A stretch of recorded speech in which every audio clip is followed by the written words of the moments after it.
Evo ga ovdje. Evo ga.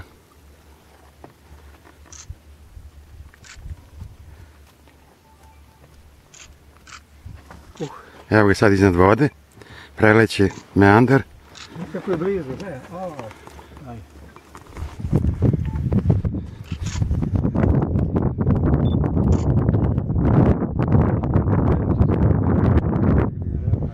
Evo ga, vraća se. Da nam naplati poslije. To nije skup. Ako dođe ovdje gotovo. To znate, ženka i mužev, znači posle izleganja prvog jajeta uvek isti par leže svake godine po jedno jaje. Znači ne menjaju, nema švere, nema razvoja, ništa. Zato i izumiru. Do kraja ostaju. Evo one će da sleti tamo. Dva. Je to dva tamo? Jedan vidim sam. A to mu je krilo. Evo ga, vraća. Da hoće da se vrati. Ajde se.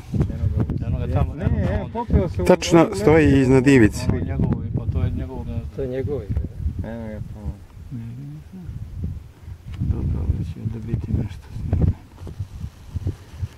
Jes pogled ovaj meandri se stvarno očigledno. Evo ga u punom letu. Evo ga ovdje. Evo ga ovdje jedan. Evo ga. Druškane.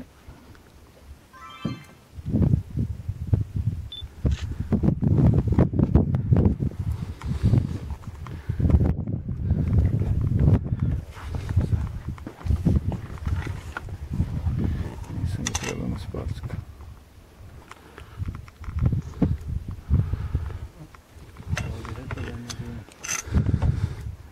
Vežba. Pozir, pozir.